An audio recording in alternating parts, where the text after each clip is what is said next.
Shifting back to the markets, this week has certainly been a volatile one for stocks, and all of the news about China tariffs and the inverted yield curve have kept investors on their toes. So I want to dig deeper into that. Joining us now is April Schneider. She's the head of consumer and small business products at Bank of America. And April, I'm sure the market conditions have made plenty of people nervous. What are you hearing from your clients specifically? Well, hi, Zach. Thanks for having me. What we're hearing from our consumers is that there's a lot of opportunity out there, and they're starting to pay a lot more attention. There's some opportunities in this market, and the first thing it is around rate. So we're starting to see a lot more activity around refinances with mortgages or even vehicles. With prime being down, given Fed funds coming down, there's lower rates on things like home equities and credit cards.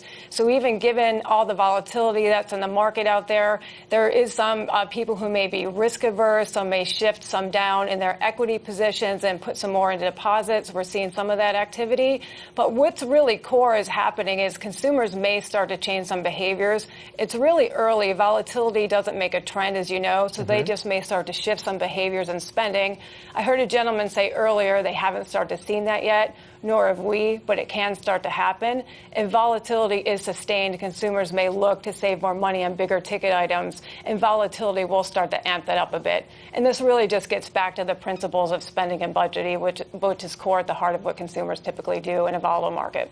And April, where do you think we're actually going from here? I mean, today we have a little bit of a bounce in the markets, which could point to greener pastures to come. At the same time, earlier this week, we got a positive report from the NFIB Small Business Survey. So what do you think is the future just in terms of where we're going in the market and then what consumers are going to be thinking about that?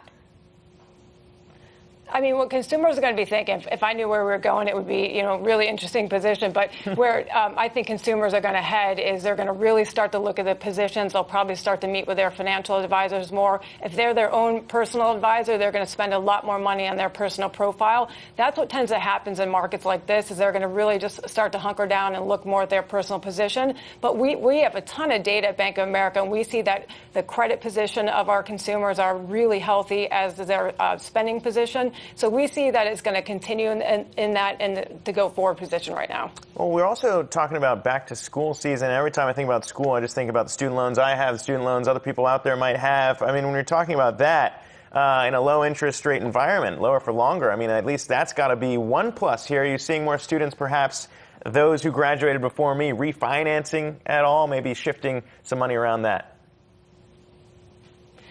That's likely to happen. We haven't been in the position to have student loans at Bank of America for about 10 years. But what we do have is we service more than, almost about 3.5 million students across the country. We have the best account for students. We have Advantage Safe Balance Banking with no overdraft or insufficient fund fees. Students could qualify for no monthly maintenance fee waiver. So there's a lot of things, a lot of ways that we really support students with our award-winning mobile app. We have a student banking website. We have bettermoneyhabits.com. A lot of ways that we really support our students out there across the country. We even have our 4,300 financial centers, 90 of them specifically for students, to really give them support and one-on-one advice and guidance that we really want to give them all the support that they need to really support our student communities. All right, there you go. April Schneider, thank you so much for breaking all that down. Appreciate it. Have a good weekend. Thanks for having me.